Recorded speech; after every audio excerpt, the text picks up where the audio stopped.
Frozen in this moment, the last, and I know it. Think about the winners with hands with the coldest. Think about handout, shit, you're still growing. Think about the world, how we didn't even notice. There we go. Hello, everybody. Welcome to Cabinfeverpcast. We're live again, as always.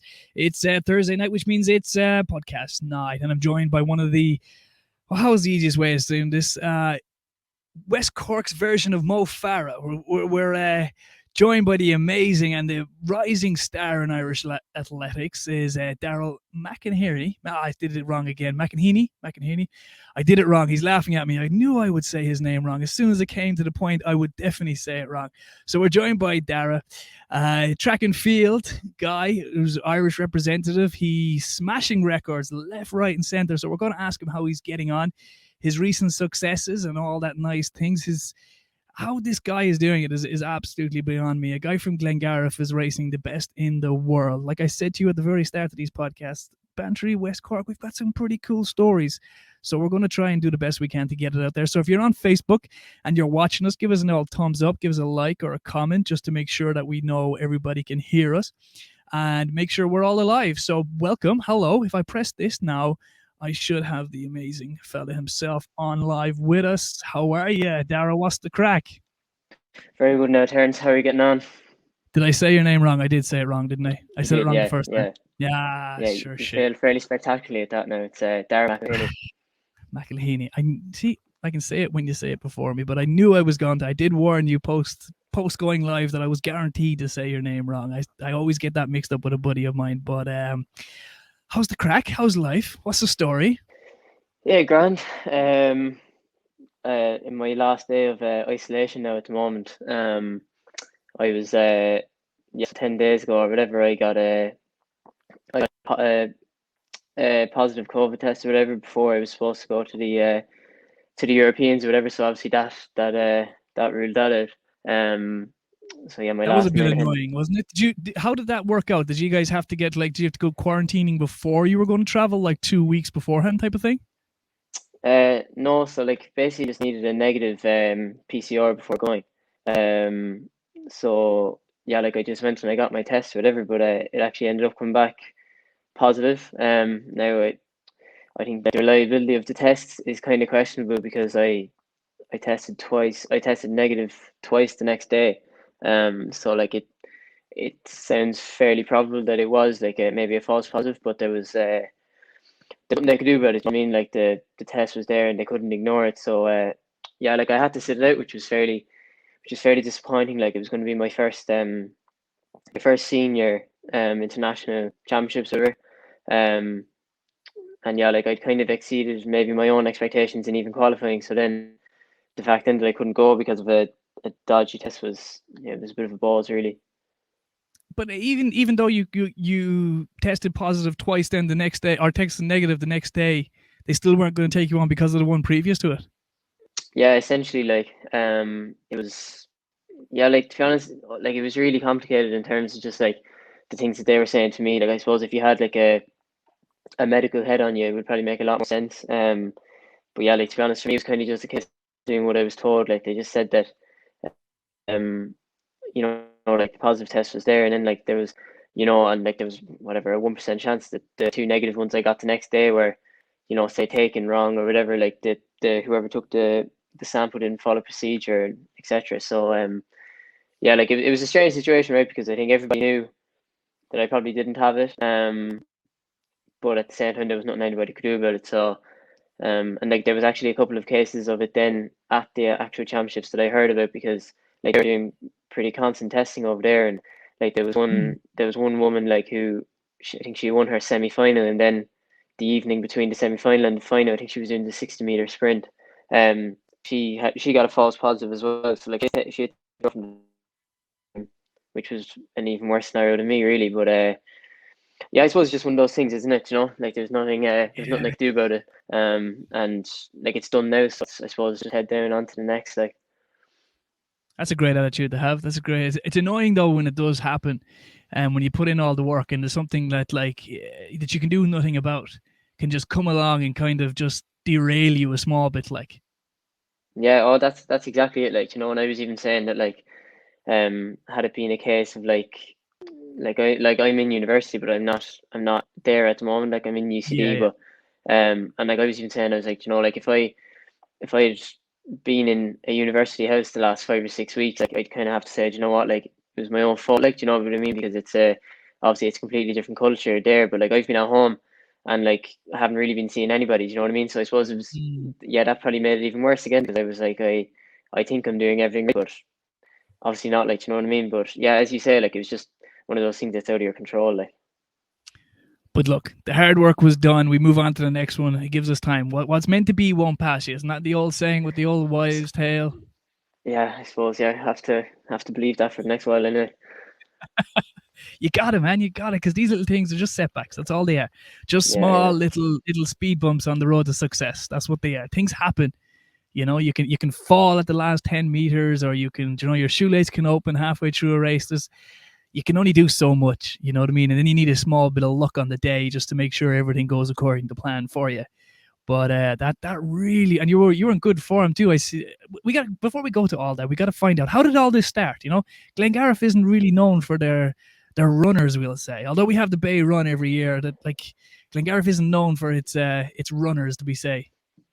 Yeah, no, you're right. Like, I suppose for me, I was just lucky that like when I was very young, like even when I was 5 or 6, like I've two older brothers, whatever, Kieran and Owen, and like Kieran's 6 years older than me, and I think he joined the athletic club in town when he was, I'd say, 10 or 11, just because it was, like it was just a local club, like the same way that you join a soccer club or a GA club or whatever, um and like we'd be a fairly kind of athletic family anyway, like in terms of like strengths, say like on the football pitch or something, it would always kind of be down to like being fit or whatever. So I suppose like Kieran got into that early, and then yeah, like and like as I say, like when I was only say 5, 6, 7, like I mean, joining the athletic club was the same thing for me as joining the local GA club, because by the time I Yeah, did get to 8, which is the age you're allowed to join or whatever, like, both my older brothers were already going, and then the Cotters as well, Niamh Cotter and Liam's my age, both from Glengarriff. They were training with the athletic club as well. So then it kind of just became routine, like every Tuesday and Thursday going into town, and um, it was like, I suppose in a way it's funny. Like I'd be lying if I said I loved it straight away. Do you know what I mean? Like it wasn't. And really, it probably took me until I was 14 to start actually prioritizing it in any way. yeah, Like I always would have seen myself just as a footballer first and foremost, and then I suppose probably soccer probably would have been second in the pecking order, and then athletics. But I think, like, obviously, like when you talk about the whole COVID test fiasco of the last couple of weeks, like it's kind of dwelling on the bad luck, but like I think I really am a case of a lot of good luck when I was younger, just in terms of like just different ways that I got into it, like and I think like certain things happened at the right time that kind of allowed me to stay in sport, because like it's a sport with like a huge drop off rate. Like actually only the other day, like a photo popped up on my memories from 6 years ago. And it was 6 years ago, it was my first ever All Ireland title. And the photo that came up was a photo of the top 12 on the day. And like there's only two, myself and one other person in that top 12 who I, first of all, who I could even name, and then second of all, who are actually still running. Because Jesus. it's a really high drop off rate, like, and I think Yeah, it's it's a hard one to get right when you're younger, because you need a certain element of success to keep you in to keep you in the interested game at in it. all. Yeah, but then what tends to happen is like because everybody's bodies develop at a different rate, and everybody kind of does, like, say, different training when you're younger. Like it's kind of it's a strange sport in the fact that it's really easy to get results when you're 12 or 13, because like if you got like a relatively fit, like 11 or 12-year-old boy or girl now, and like, you started training them like a racehorse, like they would win, but like it's not good for them, do you know what I mean? And Yeah, that's what happens, like, so I think what was like the way I got lucky was that I was able to kind of still compete and have like relative success. Like I wasn't training hard at all. I suppose I was probably more doing like fitness training for other sports that kept me in it. And then, as I said, then it was like when I was 14, 15, and like this would be probably a prime example when I say things just happened at the right time. I joined, like I went from training kind of on my own, or else with like one other person or whatever, all the way from when I was 8 to 14, and like I did enjoy success at it, but I think like that sort of environment and sort of a system, like it can only really last you so long. Mm. And then yeah, like just when I turned 15, I think it was. Yeah, like I was only just turned 15, and I ended up joining a group in Cork, and like it was a really strange scenario because I never really saw myself even at this stage, even though I got quite a bit of success like in the previous 12 months, I suppose, but I never really saw myself like taking running 100% serious and like sacrificing other sports for it. But then um I moved on from my coach at the time, who was Michael Harrington from Durris. And then like I moved on from him and I joined this group, not really expecting a whole pile, but straight away, like everybody that was in the group, I was the youngest by about a year and a half. So all the guys were, say, 16, 17, 18 at the time, and like they were all taking it really seriously. And then I think I just saw like a completely different side to the sport then. And I actually loved it straight away, like just the kind of high performance environment and just taking it seriously. And then, yeah, and then like the success kind of followed after that. And then in the space of probably 3 or 4 months from joining that coach, I decided that that was what I wanted to do, and like I gave up football, gave up soccer, gave up basically everything, and like it wasn't like an easy decision either because I loved it, like, and I was quite good at it as well, like in terms of like say like I was playing Cork football at the time. I gave that up first before giving up for my club because that was the travel and the training for that was too strenuous, and then same thing with soccer as well. Like I'd gone to the Kennedy Cup about 9 months previous, and then I was still playing with Bay Rovers. But same thing. I don't know. It all just happened really quickly for me. I was like, I think this is what I want to do, because I think like even when I was playing football and soccer, like obviously I was playing for the enjoyment, but I was also like I was always playing for like the purpose of being good at it. Do you know what I mean? And like if somebody had told me when I was 14 that I was never going to make a Cork senior football team, like I probably would have given it up the next day. You know what I mean? Like that was, Yeah, I suppose, yeah, why I was in the sport, and I suppose I just seen that running probably was my best talent, and like it was probably yeah, the sport in which I could enjoy the most success, and essentially that was what made the decision for me. Like but isn't it amazing how many paths it took you just to find this one? You know, like yeah, when you look back, like you said, this you've got the soccer, you've got the football, and everything, and like still that, and it's very funny, especially like when you get a lot older, you look back and you go, Jesus, if I had gone down either one of these roads, and I could have gone this way or that way, amazing where my life has been now. When you come to like these, like as many people know, like, and you get to these points in your life, you've got like crossroads and stuff like that, and it's amazing. You turn left, you turn right, and you go down a complete different path. You know, like yeah, if you had yeah. given up running and started playing soccer or full time or even GAA full time, like you probably would have had massive success in it because you're an athlete anyway.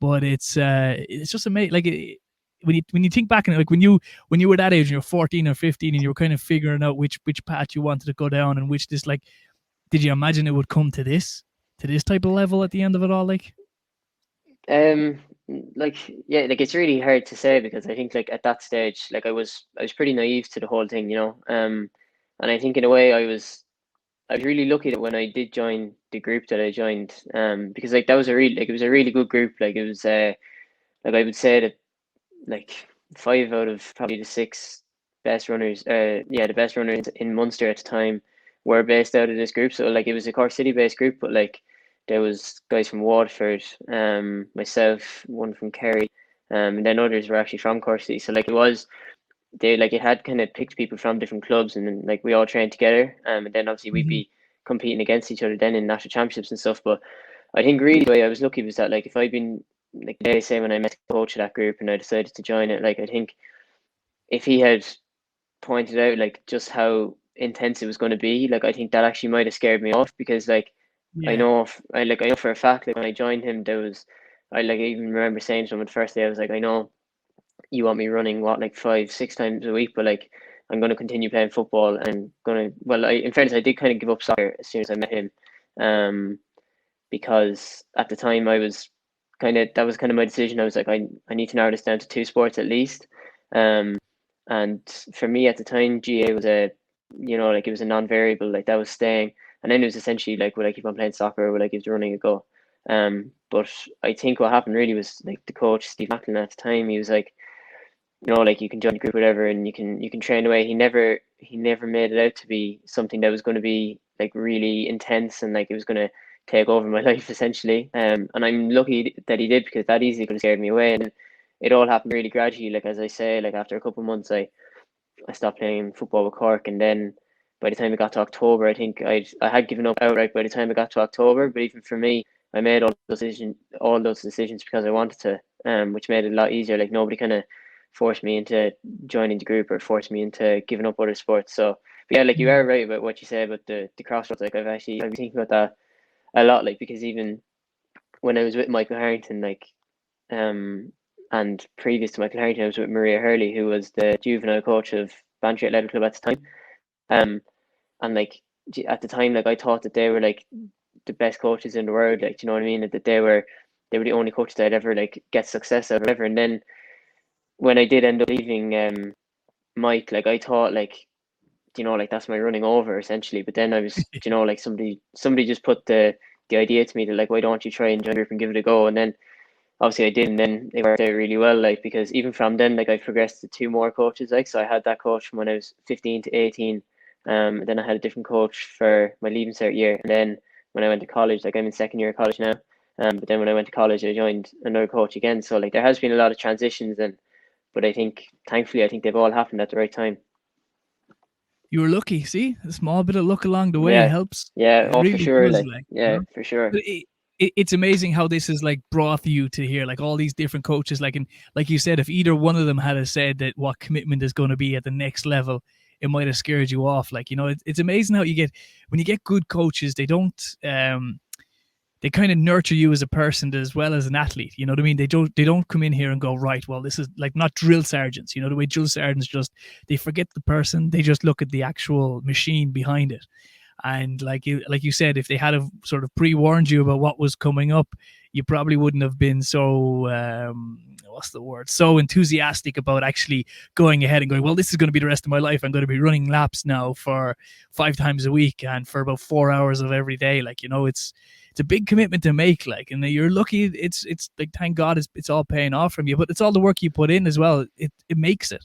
It makes it a little bit more enjoyable when you start seeing them results and you start seeing all the sacrifices you're making when you're not having that, that extra piece of apple pie or anything like that. You know what I mean? You kind of turn around and you go, yeah, it's kind of worth it now. Like, that little bit of success, or if you knock a couple of seconds off your time, you're going, yeah, drinking cans in the local sort of field isn't what I want to do. You know what I mean?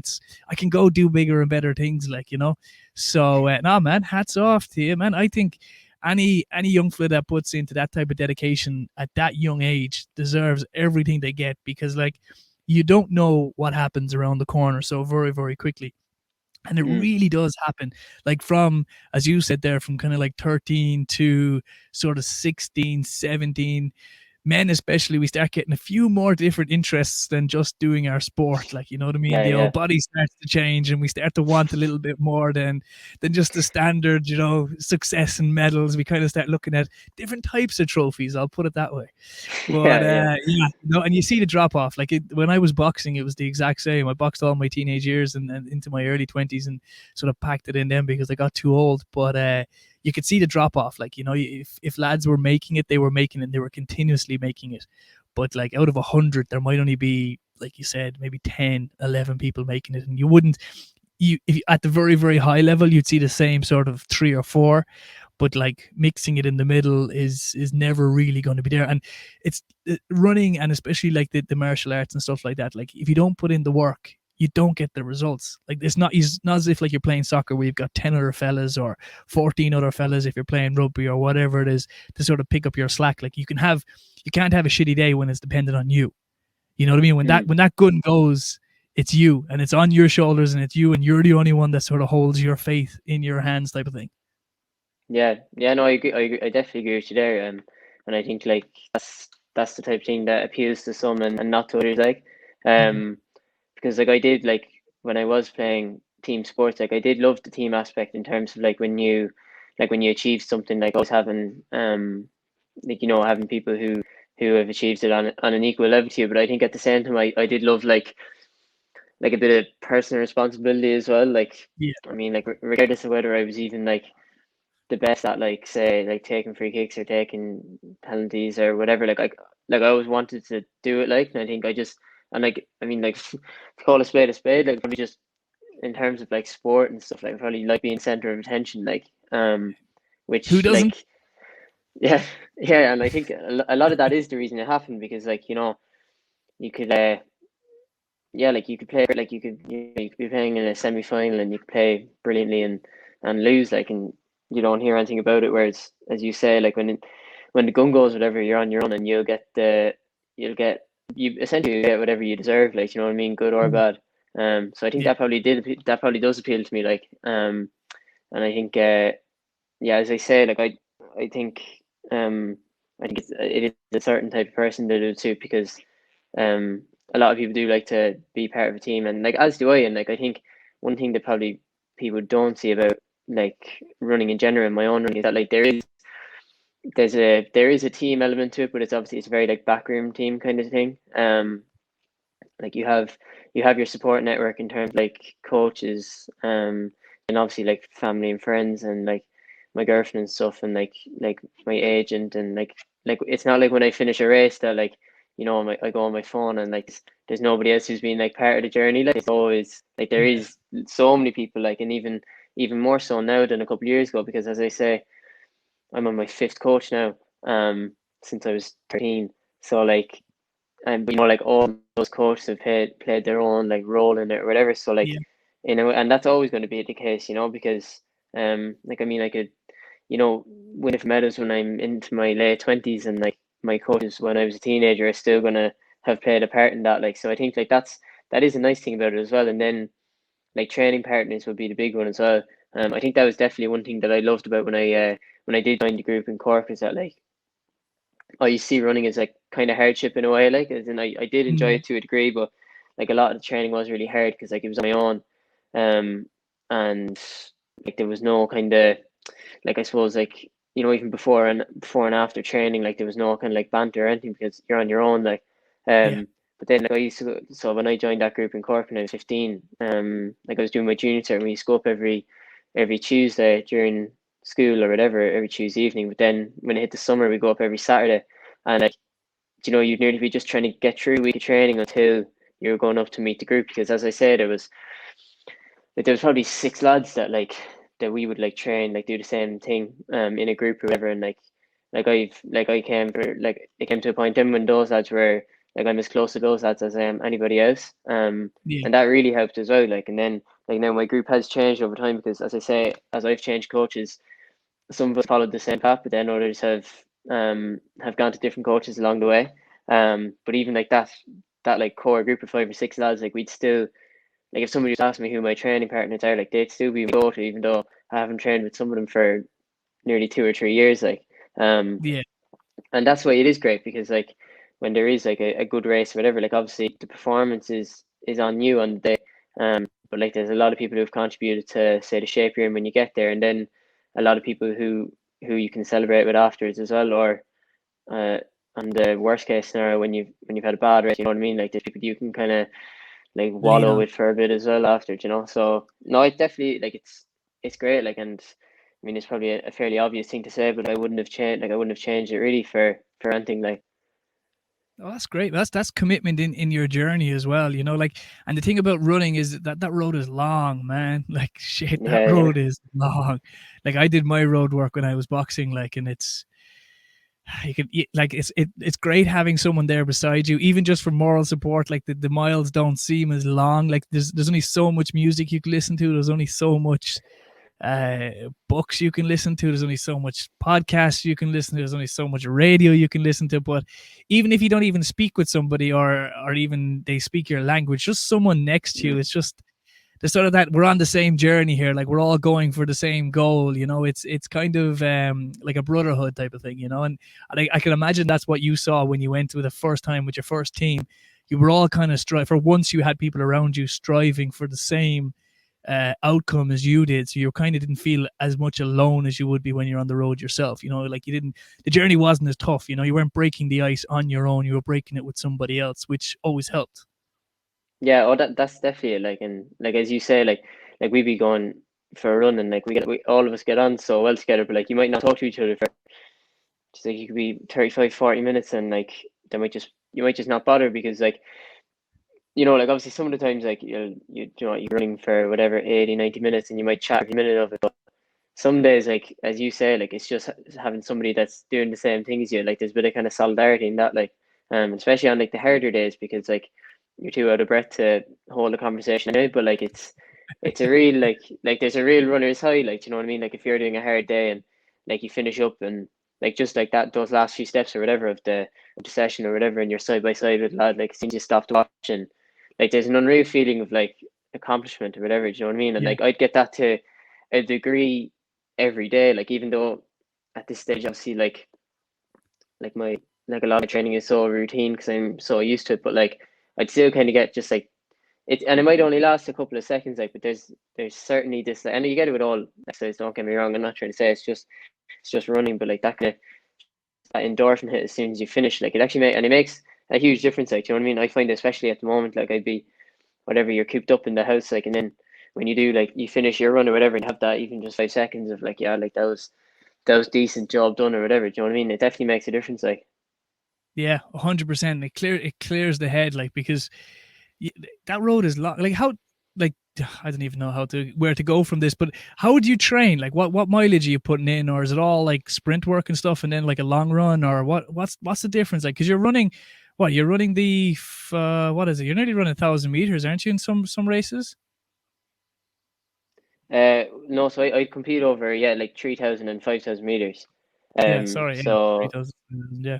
yeah, so in terms of like a training week, yeah, like so I suppose to quickly scan through it. So on a Monday, morning and a Monday evening, I jog. So I just jog probably an Define a hour. jog now. Most people in a jog, they're doing five. Like if I go for a jog or a run, I'm doing my 5K in about 32 minutes. Maybe like I've got it down to 26 minutes. That's the fastest I've ever done 5K. But like, you're probably doing that a lot quicker. Like, Yeah, I suppose like now like on jog day, like, it really like the kind of the beauty of it is that like it doesn't really matter too much. Like so like what I would do is I suppose yeah, so Monday like yeah, so let's say on Monday now where I'm jogging, I would typically do an hour in the morning and half an hour in the evening. And I'd probably cover like I work in miles now, not kilometers, but it's like you go through like say every 5K in maybe 21 minutes.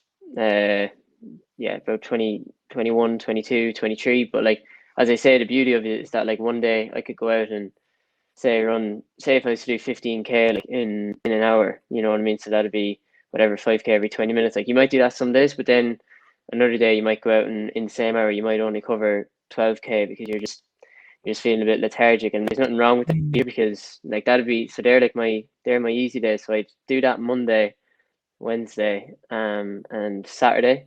Then on Sunday I do a long run. So like the long run's at a slightly faster pace than the jog days, but it's not like a hard kind of a hard like it's not like a hard effort, but you just let your legs spin a little bit more. So like I do usually like about 26K on a Sunday, and that'd be at about like maybe like between 3:45 and like 4 minutes per kilometer, so it's a little bit faster.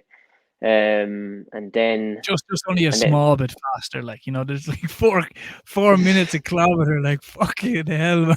That's yeah, a serious pace. Like, that's like some people can't even drive that. Like, do you know what I mean? Some people would still be trying to drive that in their car. Never mind running on 2 feet. Like, yeah, I'd take like it. You know, like it's taken a long time for me to feel comfortable at that type of pace. You know what I mean? But yeah, and then as you say, then so like Tuesday and Friday are my two hard days. So in the morning I do I do a session like or whatever, so it's like high intensity. And that would usually be like intervals. So like just off the top of my head, like say on a Tuesday now I could do like maybe 6 times 1 mile. So I could do a mile at like a much faster pace than the other day. So like the mile if I was to do 6 by mile, it would probably be in about like between maybe 450 and 455, which is like 3 minutes to like 305K. So I do that pace and then like off a minute recovery. So you do the mile and then just jog real slow for a minute and then do that whatever 6 times. Like you do that in the morning. And when you incorporate like the warm up and warm down into that, like it's usually about like 12 or 13 miles in the morning, and then in the evening, you do another half an hour jog and gym. So yeah, essentially like my Tuesdays, my Fridays, my hard days, and they're pretty much the same. Like I mean, like if I would do something like 6 by mile on that day, then when Friday comes or whatever, I might do something a little bit faster, like say like 20 by 400 or something. At like a slightly faster pace, whatever. But obviously, like because like 20 by 400, like that's 5 miles of actual like bulk work, but because there's more recoveries, like taking say 45 seconds to a minute after every rep, so like you'd be able to go at a slightly faster pace.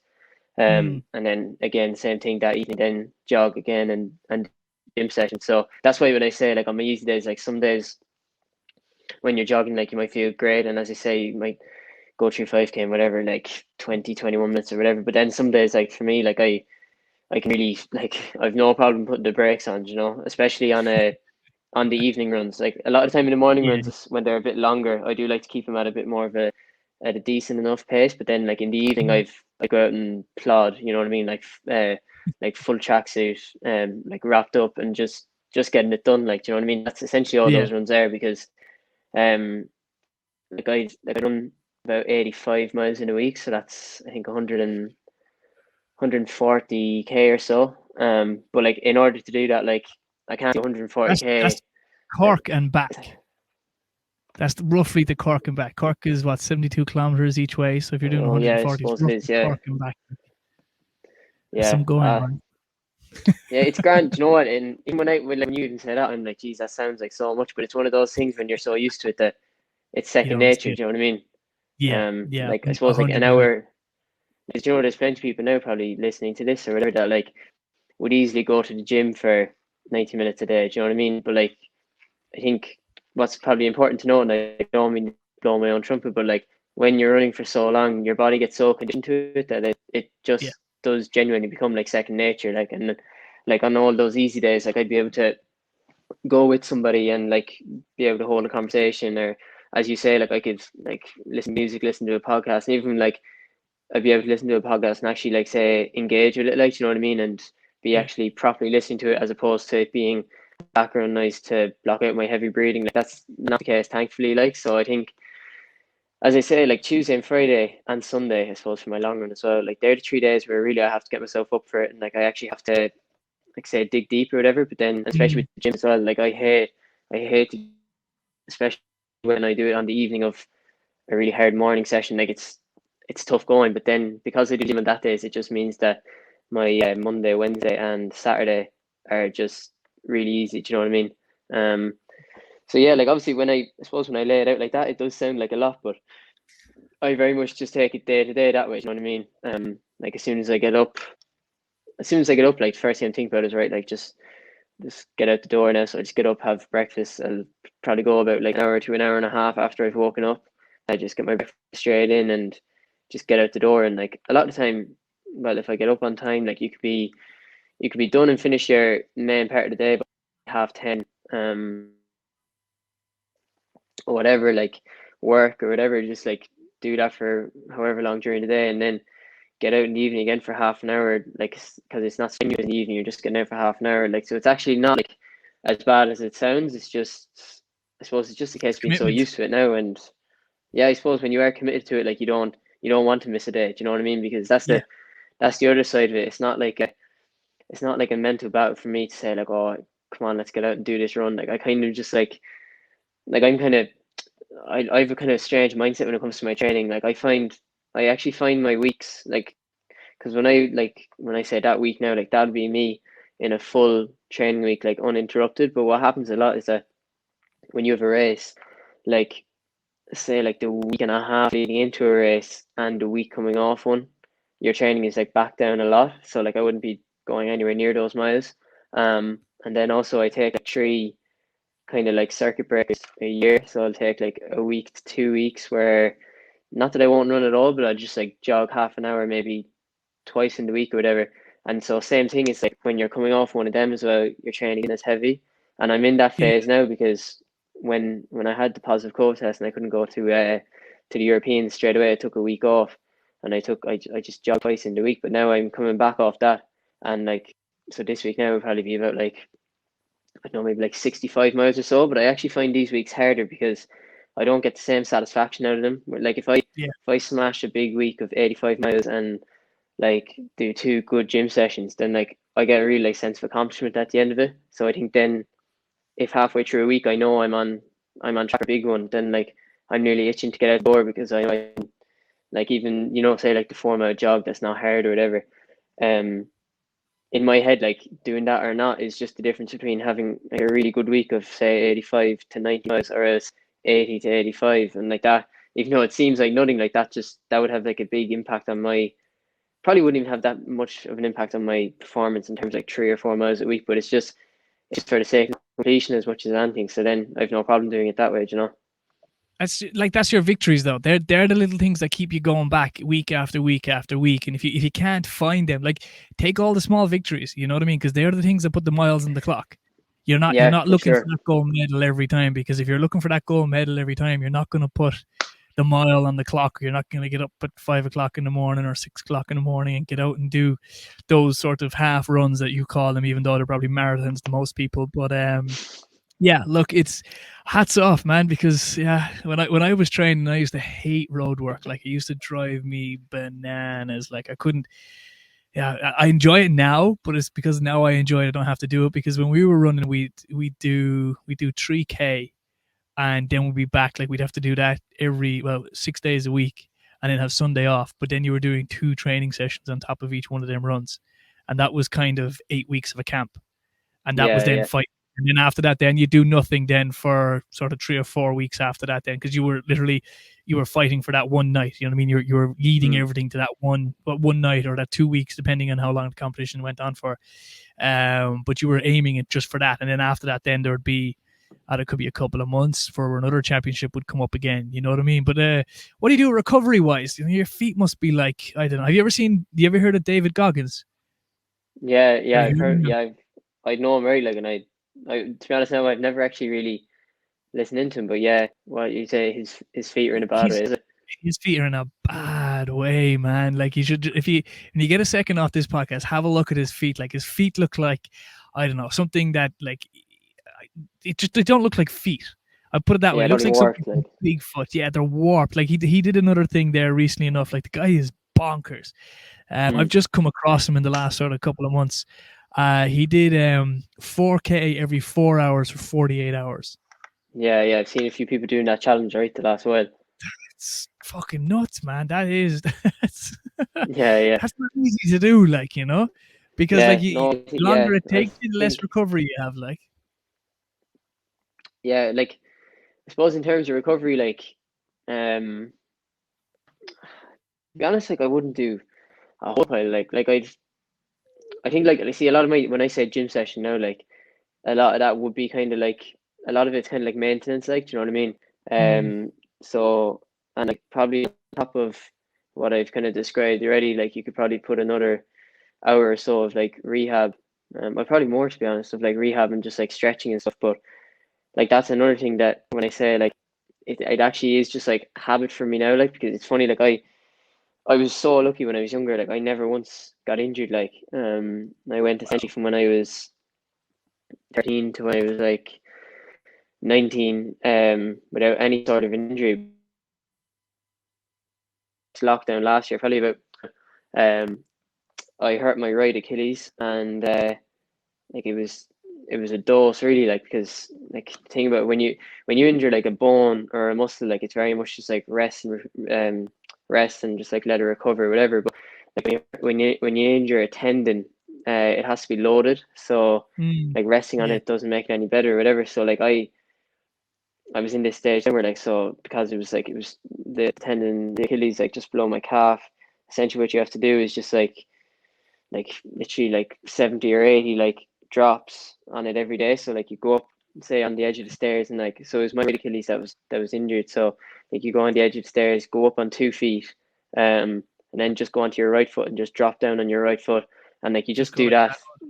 Yeah, literally all like Yeah. and like it was funny because like when I was getting the rehab or whatever off the physio, and he was saying like, how many do you want me to do? And he was like, literally as many as you can do without going insane, like.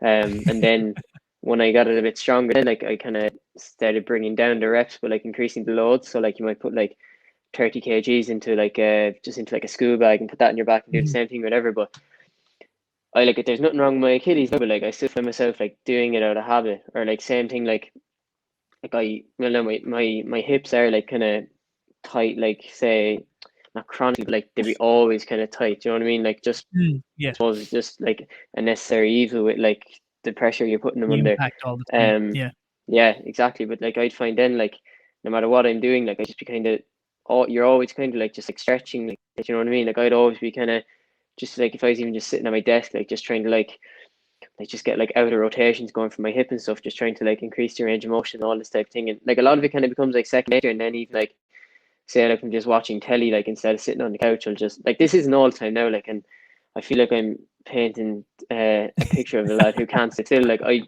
well able to stay in bed all day, but like if I was watching telly like for an hour, for half an hour, I might sit in the couch, and then for the second half an hour, I would just sit down on the ground and like stretch out my hamstrings or whatever. Because it's just one of those things like when you're running a lot, like there's always something wrong with you. Like there's always something small that's kind of nagging at you, or like like something tight or whatever. Like even as I speak now, like my left calf is just a bit tight at the moment. I've no idea why, but then probably as soon as I'm off this, without even realizing, I'll be stretching it out and just trying to get it right. But um, like obviously now, like there's all that type of thing. But I suppose one thing that's great about recovery from running is that the best thing to do is nothing. Like, do you know what I mean? So like yeah, if you're after smashing yourself that morning, like and you're home by whatever 11, half 11, like you're going out again to jog at half 4 or 5 o'clock. But like if you can do as little as possible in that time, then happy days. You know what I mean? Like if it weren't yeah, for like say college work and stuff now, like I'd be straight into bed. Like and like I mean, if you could get a nap in every day, like you're doing a great job for yourself. You know. And then yeah, even like say over the summer now, like I used to work when I was younger. So I was working in Bernard Harrington's pub in Glengarriff when I was like I started collecting glasses there when I was very young. Then I stopped working there in probably about a year. What obviously it's been close a year now, but I yeah, probably kind of stopped working there a lot a year and a half ago. So like what I really noticed was when I finished college in May last year, and I had from whatever May through September off, and with no job or whatever, like I found myself like feeling way more recovered than usual. I think that's why like it's interesting. Like since the pandemic, like a lot of people's performances have got better, and it's because yeah, like the little things you do in everyday life don't really play into recovery. Whereas like and even say like with online college and stuff like that, like all my lectures and stuff are pre-recorded, so like I don't have to get up at 7 o'clock to run. I can get up at 9, get up at 8, and run at 10 or 11, then run in the yeah, evening at 5. Like I've got a couple of hours there to do my college work if I want to in the middle of the day. And like it's funny, like because when I'm in university, like a lot of the time, like like if you're in by 10, like you might have say a decent run to do before that's starting at probably like 10 past 8. That's being up at 10 past 7, and then like as much as you need your sleep as an athlete, like you need your sleep full stop, but especially as an athlete. But like during college, it's hard to turn off the lights at 10:30 and hop into bed. Like it's not the way it goes. So like that's why I think being down home, as much as I don't want to admit it, because I will be going back to Dublin next year, like it probably is better for my training because like I'm able to yeah, just there's no distractions, like you know what I mean. And that definitely helps. And I think like a lot of people have said that this year, like that they've just been like the transition from say even like working in an office, like your commute, everything, like there's a huge difference, you know what I mean? And like yeah, the like if you in between your looking up like a fucking 20-minute stretching routines and all this kind of thing, like it's not obviously like it helps every now and then, but like for me, once I just kind of get the work done and make sure that I'm feeling all right to do it again tomorrow, that's about as much recovery as I'd really do. Like, yeah, yeah, yeah. You know, did you ever try them? You know the pressure pads or the pressure socks. You know the blow up ones that yeah, they go up in the legs. They're pretty cool. I liked them. yeah. Do They you know what? they Like, are pretty cool. all those things are actually great. Like scientifically, they are really good. Like I've used them, say when I've actually gone to a physio or whatever, but I don't own them or anything. But uh,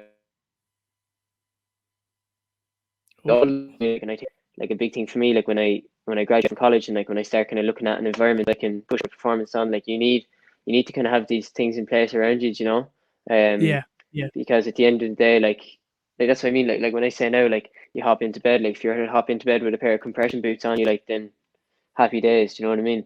Mm. Um, Yeah. but yeah, like all those things are important, and then like massage and stuff as well. Do you know what I mean? Like kind of flushing out the legs and like all these things are really important, and that's why I say like when I do, like I suppose at the moment like my hands are tied a small bit because I am in college, like I can't afford to just not do it or whatever. So like, and in fairness, like in UCD where I go to college, like there's a decent like support system there in terms of Mhm. like the gym and stuff like that, and like you know like there is definitely elements to it, but I think as I say like what this year has kind of proved for people is that like sometimes simplicity is the key. Like do you know what I mean? Like you get your work done, you do your gym in between times, whatever. But like a lot of people are just benefiting because like you know like recovery boots are great, but like if you have to drive 20 minutes and then walk 5 minutes to use them and then do the same thing on the way Mm. home, like Yeah. you're probably Yeah. defeating the purpose. Like you know what I mean? I suppose Yeah. Yeah. that's the idea of it, because like people will drive half an hour to go to a physio who have compression boots, but you probably would have been a lot better off just putting the feet up Just in that lying time. down. Like Yeah. Yeah. Jumping into a bath so, or something like that yeah, for a half hour, 40 minutes. Like yeah, Yeah, that's it. Like I didn't manage to get any of them in when I was training. We used to have the cold baths. They used to suck. We used to have to jump into the wheelie bins of cold water. yeah, yeah, That was never fun. Like you know what I mean. You'd always know that. And I wouldn't mind. I tried getting back into the sea about maybe 3 or 4 weeks ago, and I sort of managed to get a group of my friends to come along with me, my brother as well, and yeah, it doesn't have the same appeal as when you're not training. At least when you're training and you jump in, you can kind of feel the instant benefit from it. You know what I mean? No, you still yeah, get yeah. great benefits from it. It is cold. It's cold as fuck. But Wouldn't be no, fun it's enough. great. It's great to get in there. Like you do definitely feel like a bit of a sissy when you see the ladies jumping in every single day, and they're just jumping into the water, swimming around, and you're there going, "Oh my god, it's so cold, it's so cold." And Yeah, there's yeah, ladies in their 60s and their late 60s and 50s and 40s and all. They're just jumping straight in, like they're going walking into it, like. yeah. And I feel like I put my big toe in. I'm going, Jesus, it's a bit too cold today, Terrence. Don't go. Don't do anything stupid. Don't. What are you It's doing? like My brain is really trying to tell, or my body's really trying to tell my brain not to do it. Like not to do it. Don't do it. Don't do it. And of course, I end up doing it anyway. But yeah, no, it's great. Coldest always used to work for me anyway. And you can see some of the what's that guy name? He does a load of that ice box stuff. Hoff, is that his name? Is that the Swedish or the Russian or whatever his name is? Is he called Hyben Hoff or something? But the guy is I called actually don't Mr. know Ice. now, to be honest. You should have a look at him. The guy just lives in ice baths. Like he genuinely wakes up in the morning, gets into an ice bath, stays in there for like a freaking hour, like and he goes ice swimming, Yeah, it's mad cool. diving as well. Like it's mind over matter type things, like you know what I mean. But yeah, we Yeah, got to talk about Kenya. How did that come about? That must have been fun. I managed to post it earlier on, but we have a look at you here. This is one of you running past the is it the Knock Primary School? Would that make sense? I think it was. Yeah, it's the Coke Primary School. I think. Yeah, Or the Coke. uh, it was the. I don't know. Can you see on this screen now? But it was the reason I got a photo running past that was in the Kenyan schools they have to put a mission statement on signs and then like their motto, and that one was I think is it the fear of God, discipline, and the fear of God, hard Hard work work, leads to and discipline. success. Yeah, and I just thought it was cool. It's like a real simplistic way of looking at it. You know what I mean? It's just like Yeah. essentially just like putting the head down and working hard is the best way to do it. And but yeah, like Kenya's great. Like so, essentially, like it's actually a lot more. It's a lot simpler than it sounds. Really, like basically there's a camp up there. So that place where I was, so it's called Lee 10. And Uh-huh. like a lot of like Kenya would be the home of distance running, really, like Kenya and Ethiopia, like Yeah. because they're based at altitude. So like that place now is 2,400 meters above sea level. And like there's serious effects to be had off the altitude, like. Um, Hmm. so yeah, like basically when I suppose I was 17. Um, yeah, when I was in sixth year, one of the guys in my training group, he's always been a real motivated guy, like, and he's always kind of looking for ways to get better. He got on to a few older kind of Irish guys who were going, on a training camp for 4 weeks during January, and he went out with them. Uh-huh. And I just remember for the month, like I was at home do my leaving cert, and like you know yourself, like the weather's so bad at home in January, like, and I was training up because I was still in school. I used to train basically in Bantry every day. Like I'd Yeah. always just train in Glengarriff now, but um, like I'd be going up to the pitch above the school, and like, or else like down to the Abbey or wherever, like, or mostly on the treadmill as well in the gym, and like I'd be absolutely bursting myself in like the wind and the rain, whatever, and then he was sitting by the pool or he was out in the dirt roads, because like the weather in Kenya is such a constant. Like it's literally every day you wake up, like you put your house on it that it's going to be between 20 and 23 degrees, and that sun's going to be shining, and that's literally it. Like, Yeah. and I just remember looking at it, I was like, I'm literally, I don't care how much it costs or what I have to do, I'm going there next year. So then the same lad was interested in going again the following year, so I went out with him and a couple of others, and like essentially it's really simple. Like the camp is up there, and like they provide everything for you. So like you pay, like, for what you're getting, I suppose, like you pay a decent enough price in terms of like you pay about like between 40 and 50 euro a night for your Mhm. room, but then like they own the only like track that's in the area. So there's loads of dirt tracks that are literally just carved into fields or whatever. So Yeah. like it's quite a poor place. Like, and then but there's one like say tartan track. Like tartan is the material that like the actual running tracks there. Running track. Yeah. So they own that. They own the only gym.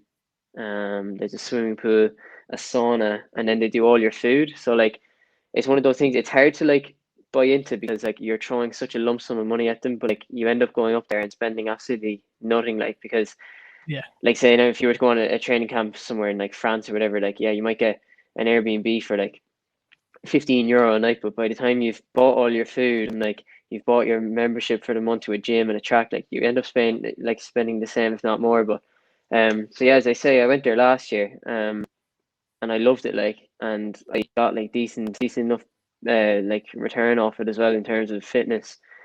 So then this year again, like I was, and like to be honest, after being there, I was just like straight away, I'm definitely going to go back next year. Uh-huh. So yeah, so I spent 4 weeks up there last year, and then this year I spent 6 weeks there. I went St. Stephen's Day, and I came back in early February. But no, it's brilliant, like, because it's, as I say, like, because like it is like it's the home of running up there, so you can really learn off the locals, and then plus like a lot of the leading like Americans and Europeans train there as well. So like it's a really good environment to be in. And like as I say, like it's quite a poor area. So like there's a lot of the things that like distract you here that are there. Like Yeah.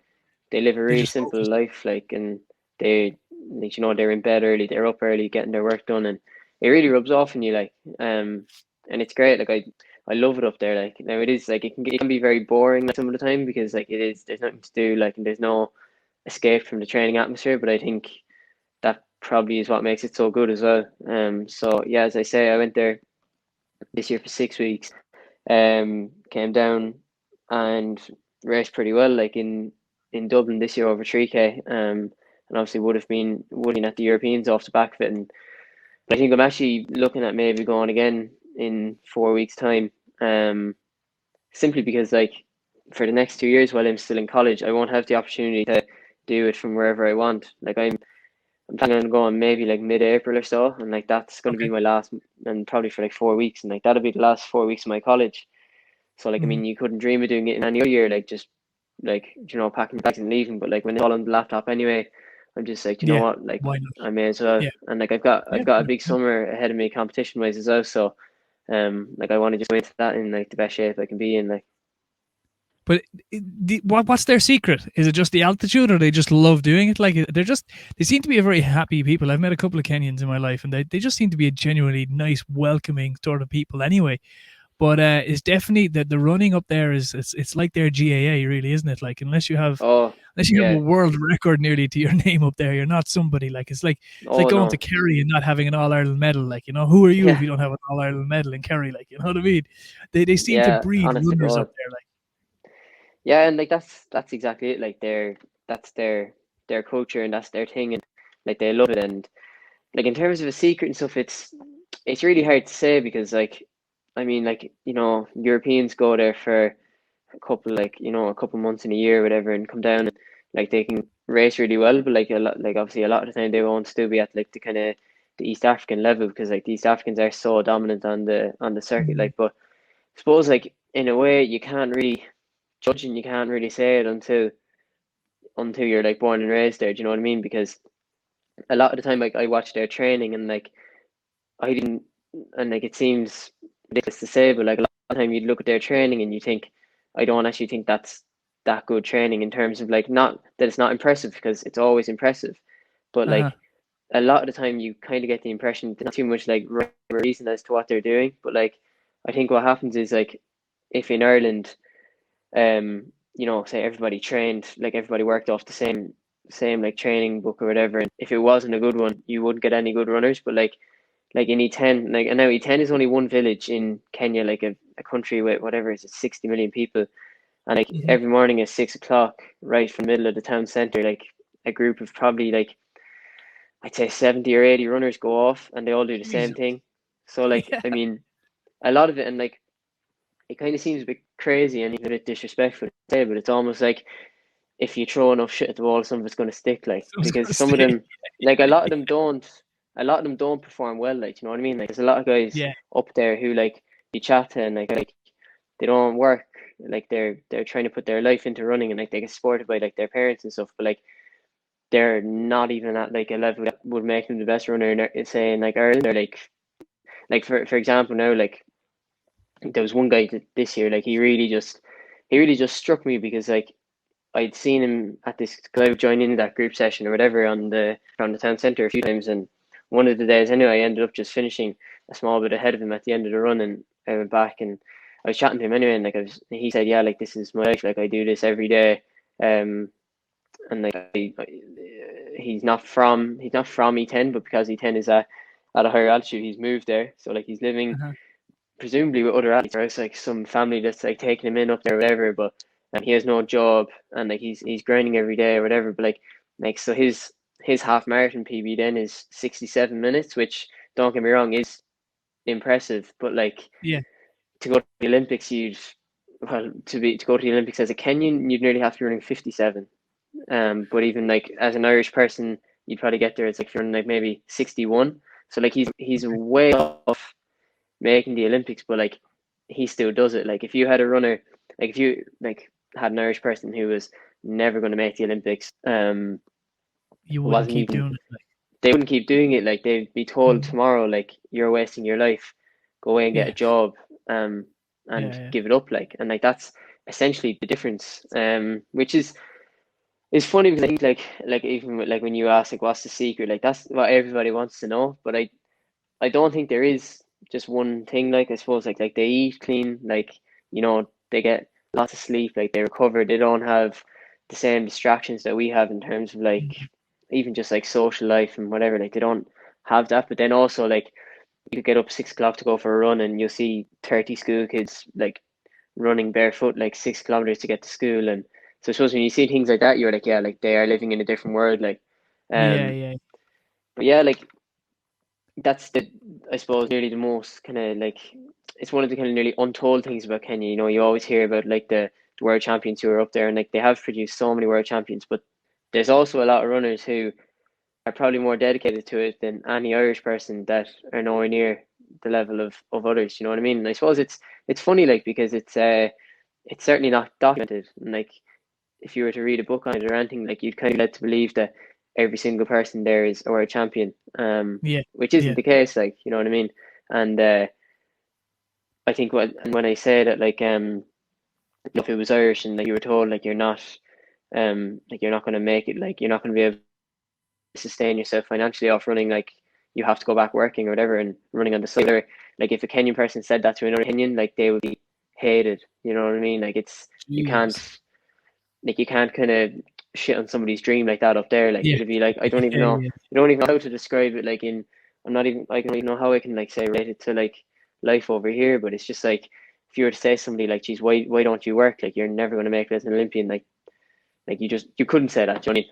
So I Yeah. suppose Yeah. it's just one of those things. Where it's a completely different culture, and then obviously there is the factors like they're brought up they're brought up at 2,400 meters altitude, like then they come down to sea level, and the oxygen is they're drowning in oxygen. It makes it so much easier for them. Like So there's much all those easier. factors as well, but I think I think the main thing is just culture and just like mass participation.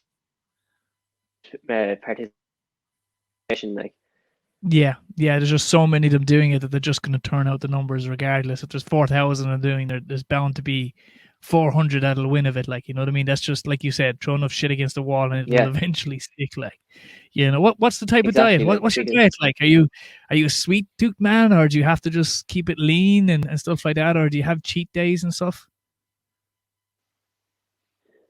um no, So you like got yeah, hang you out to like my dry diet now, would am I? be no, I actually not like I actually don't really mind like my diet too much now. Like, but like my diet would be like clean. But I think it's probably down to a couple things like growing up, like before I ever wanted to be like an athlete or whatever, like just like my house, like we clean in my house anyway. Like we're not Mm, the it's just like I mean like you know I could get a craving for chocolate or whatever and look in the fridge and like there wouldn't be any. So I mean tough luck yeah, like yeah, and like yeah. like you know like living like like we're living in Glengarriff as well. Like if I did get a craving to go to the shop, like the nearest shop is Jerry McGrath's, which is what like nearly 2 miles away from the house. So you're not gonna just head out for for something like that. But like for me, like I don't have too much of a sweet tooth. Like I'd be more like I would crave more like your kind of deli food and stuff like that. But even at that, like Yeah, again, and I find it a lot harder when I am in Dublin to like stay away from it because like the option's always there. Whereas like when I'm at home, like I never really go to the shop. Like I'd never go with my mother to do the shopping, or like I'd never especially go in here to go to the shops. Like what's in the house is what I eat. Like so, like for me now, yeah, like yeah, yeah.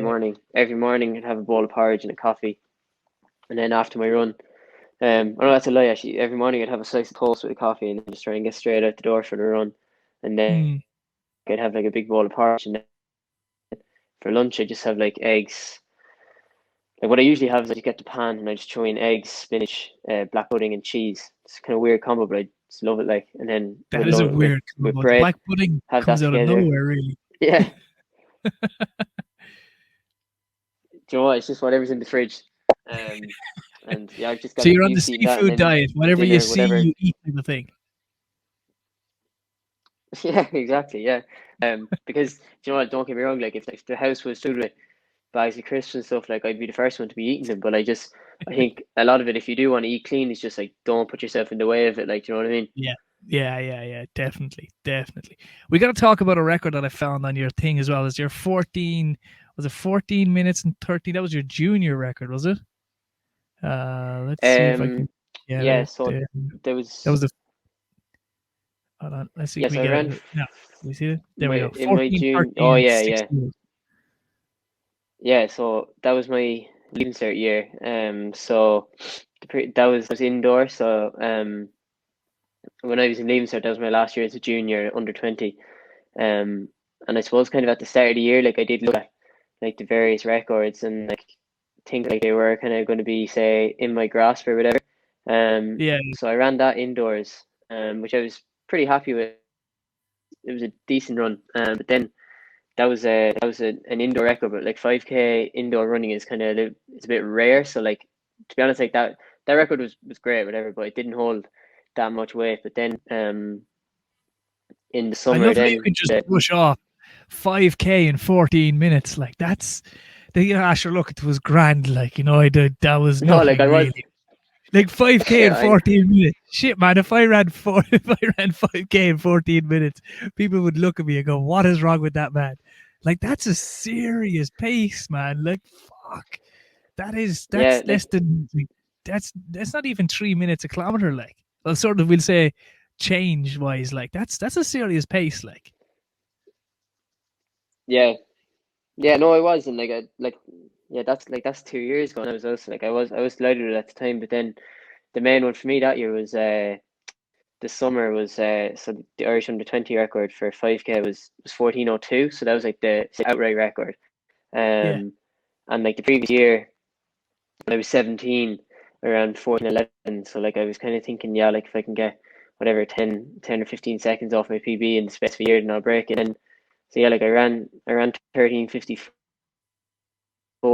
then that summer, which was brilliant. And like that was probably, and like even still, like I'd hold that in fairly high regard in terms of like some of the best runs I've done. Like that summer was like that's probably my best kind of season and like kind of summer to date. Uh-huh. I was, and which was kind of funny as well because like I was so worried for like 2 years coming into it that like I wasn't going to be able to run. Not even that I wasn't going to be able to train because like I was never going to sacrifice that, but a lot of the time like you see just performance of leaving certain athletes seems to dip because like they're just tired from doing exams and stuff and studying. But Of course, yes. like I went into it and I ran 13:54 to start of the summer 5K and like I was delighted it was an Irish record. And then later on then I had the 3,000 record at the time was 8:04, and I ran 8:01, and then later on again I had the European Championships. I came third, so like that was definitely like my best kind of summer to date. And I suppose what's been so frustrating for me as well is that since that I feel like I've been in like much better shape than that. Like even last summer, like I think I was really ready to take another step up again, but like there was just no races because of COVID. Like I only Yeah. got to race twice last year, and like I had a stinker in one of them. Like I went to Belgium and I just raced really badly, and then the other one was good. Like I won the national senior championships, but then I didn't get a chance to like say break my PB. So like even now when I look at those times, like they are good. Like don't get me wrong. Like and I was really proud of them at the time, but like the fact that they're still my personal best is just like it's really annoying. Like you know what I mean? Because I haven't had a chance to like break it over 5K. So please God this summer, like I'll be hoping to maybe get down to about 13:30, 13:40. Because I think I have kind of progressed into that kind of bracket. And then like that'd be great for me as well because I think like what's been great for me growing up, like I talk about like the under 20 records, but they're such like a great for me like a benchmark. Do you know what I mean? Because like John Tracy held the majority of the under 20, the under 18, the under 20, and the under 23 records, and obviously he went on to, you know, world champion and Olympic silver medalist. So like the fact that he held these records for me, it was always great seeing him because like they're almost just like stepping stones to where I want to go. So like when I Of was course, yeah. The 18 path or sorry when I was follow. 16. Yeah, exactly. And it was great because like, that's a great thing about when you're running underage is that like you can compare with guys who are essentially in the exact same position as you. Do you know what I mean? Yeah. Yeah. So like when I was 16, that was the first time I ever really started kind of looking at records and stuff. And so I broke his 3,000 meter record at that time. Like it was 8:20, and I ran 8:18, and then the two 5Ks that I mentioned when I was junior, the indoor and the outdoor. But then even this year now, like so I'm in my second year of under 23 now, and he holds the 3K and 5K record for under 23s as well. So like it's great for me to be able to go into this summer and be kind of like targeting those, and then next summer as well because I'll still be in under 23. It just kind of keeps me like, as I say, like it is just like a stepping stone, like, and it's all on the right path. Like so, it's been great for me having them. Like they're just real good benchmarkers. Um, Yeah. so like hopefully now, as I say, like his 5K under 23 record is unbelievable. And like thinking about John Tracy, like they've all been held since what, early 80s, late 70s, because like he's I think he was in 1980. 88 Olympics, wasn't it? Yeah, 88 Olympics when he came Or second, I think. It was no, Barcelona was 92. Where was 88? I don't know. I LA think was 84, I think. Was it? Or was LA? Yeah, actually, do you know what? I think it was 80. No, it was in LA, I think. But so. That either was it. way, It was anyway, 88. obviously he Yeah, it ran doesn't that when matter. he was whatever. Yeah, yeah, yeah, yeah, yeah. Um, so yeah, like obviously then all his junior and like under 23 records or whatever, like 10 years previous, like they've been held for a long time, and like especially the 5K under 23 record is 13:27. And like I'd say there's only one Irish athlete of any age has gone anywhere near that in the last like 10 years. Like, it's a Yeah, real yeah, yeah. outlier, but it's still great for me to just have my eye on. Do you know what I mean? Like I'd like to get close to it this year and then hopefully break it next year. Um, but as I say, like if it weren't for somebody as talented as him, um, in a way, like I think it's funny about national records, like they could almost be like a bit of a poison chalice sometimes because like Mm, say like if I was like Lithuanian now, like Lithuania, like well as far as I know, and I've never had like good runners, like do you know what I mean? Or if I was fucking Estonian or something, and what essentially could happen is that like I could run 14:50 as a junior, be Estonia's fastest ever teenager, and then Yeah. like that would completely go to your head, and you think you're brilliant, but really on the bigger scale, like you haven't really done anything. Like, so I think that's why Yeah. the fact that the national records are at such a good level here, and the fact that it's somebody like John Tracy who achieves so much holds them, they're great, Yeah. and they definitely, like, the fact that, like, I look at them now and I'm like, oh, geez, like they're at such a good level. It definitely kind of keeps you grounded, because, as I say, if I say for under 23 records, if I smash them the first year, then like you've nothing, like, in a way that kind of keeps you on the right path. Like, You've no carrot to chase. Like, yeah, exactly, and that's essentially what it is. Like, and I think yeah. that's definitely kind of been good for me, like, the last couple of years, because like, even say when I did break the under 20 record, like, the first thing I kind of said to myself was, okay, well, John Tracy ran this as a junior, but then he took what 40, like over 40 seconds off it in the next 3 years. So unless you do that, like, the junior record isn't really worth anything. Do you know what I mean? So Yeah. And um, 40 seconds in running time is like 400 miles. Like, you no, know it's what I mean? ridiculous. Like, Like, yeah, that's like that's it's night over. and day type running. Yeah, like it's over half the track. Like, it's over. So yeah, like Jesus, it's a yeah, when you massive. think of it that way, yeah. When you think of it that way, Yeah. it's over half the track. Yeah. So Fucking it's hell. yeah. So it's Oh my yeah, no, it's great. God. Like, and I think the fact that they are there, and that, like, even like there's healthy competition within Ireland as well. Like, there's loads of Mm, I think that's another really important as well. Like, I think um like when there is other runners who are competing at a good level around you, like, you're being kept on your toes, and then, like, say even for like some of the senior athletes, like, you're looking at them, trying to catch them, and I think that's what pushes you on, really, and that's why then training in, like, a good environment is really important as well, because uh, and having good people around you, because otherwise, I mean, like, it'd be really easy for me to fool myself that I'm working hard, because, like, even if I run 3 times a week, I'd still be probably doing more training than, like, anybody else my age in bantry. Like, do you know what I mean? So, like, yeah. I mean, A like, big fish in a you know, small pond. yeah. See, that's the thing. So Yeah. you need to. I suppose you need to be careful that way as well. Do you know what I mean? That you're always looking at the bigger picture, and, like, you're always comparing yourself against the best, rather than, and making sure that, like, your peers, like, that you're comparing yourself with, are the best, and they're not. You know, or Yeah. who holds the, I don't know, who was the bearer of 5K record, you know, like that type of thing. Yeah. Like, you can't afford to look at it like that, because otherwise you'd achieve everything too early, and you'd have nothing to chase. Like, Wasn't the marathon just broken the 2 hour? Was it the 2 hour mark, or hold on? I saw yeah, recently there. So the marathon, was it the two? It was 150. Was it the 2 hour mark? It was the 2 hour mark, wasn't it? yeah, he ran 1:59:40. Yeah. It For a was like full ridiculous marathon. run. Like, yeah, so it was. Yeah. Now it doesn't count as a world record, because it wasn't in an official marathon. So, like, for a world record to stand, it has to be like a race where there's, like, open participation and all that kind of thing. So, say it has to be, like, done in, like, whatever, the Berlin Marathon or the New York Marathon or whatever. But Yeah. Yeah. Yeah. this was essentially like a just like a spectacle that was on, and it was put on in Vienna, and but yes, it was unbelievable. Like, and I think, and I think that's the funny thing. Like the way that running evolves is that, like, probably 50 years ago, nobody would have thought that anybody could break probably 2:10 for a marathon. Now it's somebody running, like, 2 hours, and I mean, like, anybody who's running in this day and age would say, oh, nobody will ever break, say, an hour and 50, but in 50 years' time, there probably will be somebody who can do Yeah. that. You know what I mean? And that's why as well, with, like, and, like, I've really noticed it the last couple of years, like the times across the board are just getting better and better, and, like, you have to keep up. Do you know what I mean? Like, in terms of, say now, for like a European championships, like the ones that were on at the weekend, and the senior championships, like, most of the time, if you were like a 7:45 3,000 meter athlete, like, you'd be good enough to get a medal. Whereas now, judging off the last day, you need to be probably in like 7:37 shape, and you know what I mean. So then, for me, if I'm like, right, I want to get a medal in that championships in 8 years' time, I need to be 7:37. No, in 7 years' time or in 8 years' 25. time, Like, it's probably going to have to be down running 7:30 flat. Do you know what I mean? Like, yeah. Yeah. but yeah, it's just the way the sport It's a big evolves. Like, change, though, isn't it?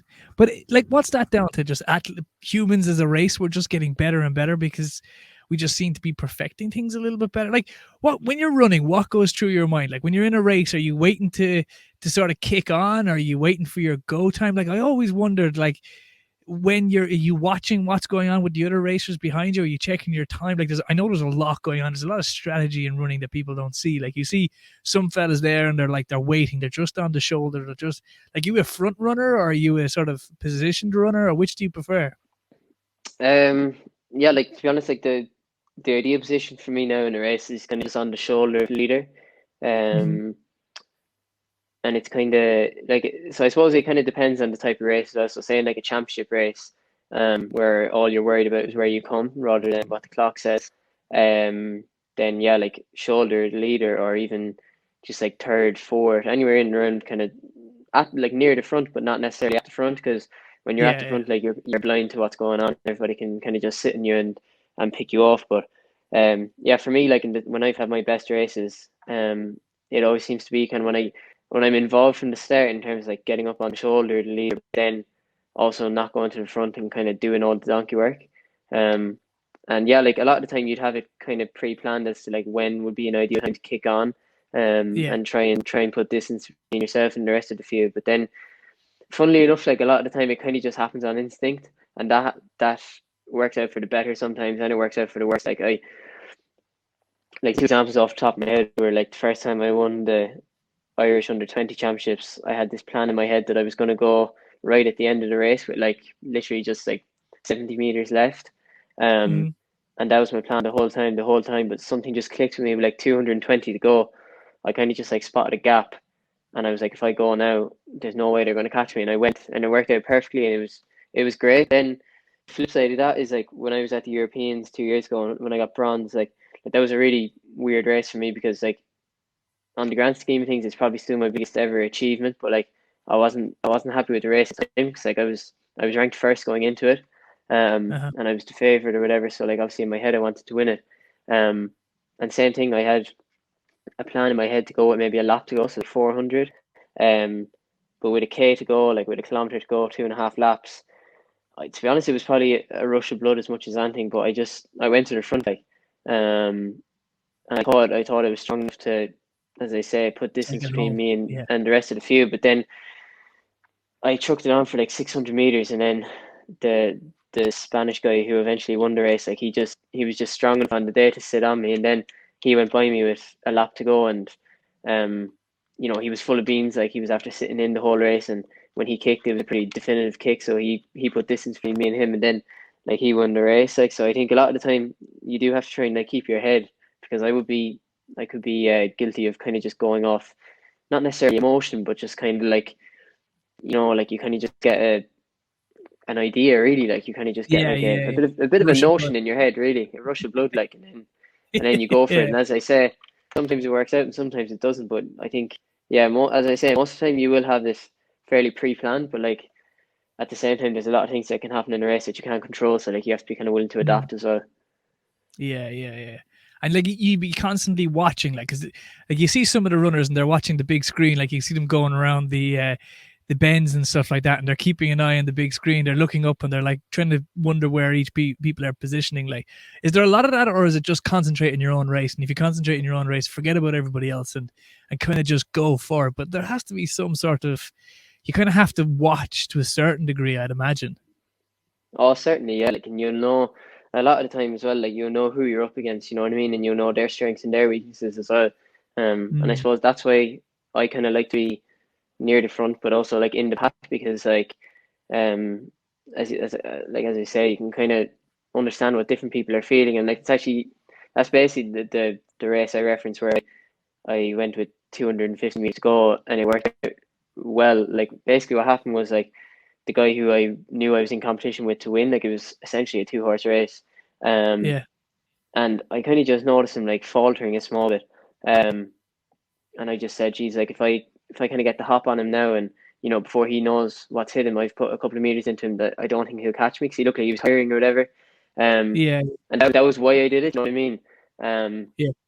and as I say, like, obviously it worked out for the better that time. Like, but yeah, unfortunately, what can happen is, like, you can misjudge people as well. You know what I mean? Like, somebody, Mm. especially if you don't know the runner, and like maybe they've got kind of unorthodox running style that makes them look like they're tired, and you try and take advantage of that, when really that's just how they run, and then they sit in you then, and They make you They've look a got that fool. twitch, or the arm is falling down, or they're sort of Oh yeah, staggering. What was your one from England that used to always do that? She used to always go down like that. She'd be twitching when she's running. The blondie one. Paula Oh, Radcliffe. Paula Radcliffe. Yeah, yeah. Yeah, That's how yeah, she had a little bit of a twitch, wasn't it? Or a tell that when she was getting tired, the head would go down just that little bit all the time. Like, you know what I yeah, mean? yeah. It's a crazy sport, man. I really appreciate the grind that she's do because, the small bit of running that I did training wise, I can't imagine how people do it on a regular basis and enjoy it so freely and stuff like that, and really, really enjoy it. You know what I mean? And you seem to really enjoy it, which is a great thing. Oh, have we lost you? Oh no, you're there. We good? Yeah, No, no, no. we're back. Sorry, just get my charger. Yeah, yeah. You're all right. You're all right, man. We kind of lost it. We would have Phone's been on darkness there. 40%. Shit, plug it in. Yeah, should sit around. But like hats off, man. And look, I appreciate you. So we're gonna wrap it up now fairly quickly because I know you probably want to get back to doing some stretching or going for a nap or something like that. So we won't keep you too much longer. But we've got the quiz. We've got the quiz that we got to do. It's the most important part of our podcast that we do every week. And normally, like I said, I really got to get my finger out because I'm getting less and less professional at this as the weeks go on. I'm tending to wing it a bit too much lately, but Darragh, I really appreciate you doing this, man. Thank you so much. And Yeah, no you know problem what? at all. It sounds like you have such a plan. And you know what? Best laid plans of mice and men, but you have to have the plan first. And I wish you all the success in the world, brother. I really, really do. It's great to see young people getting out there, having a go, having a crack off it, because do you know what? If you don't go, you don't know. And that's the way I kind of see things. If you don't have a crack at it, then shut up, sit down.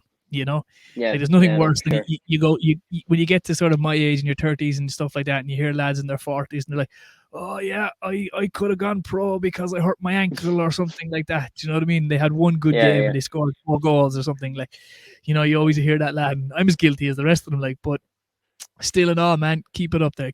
Right. So we're gonna go very, very quickly. Get 30 seconds to answer these really, really hard questions. All right.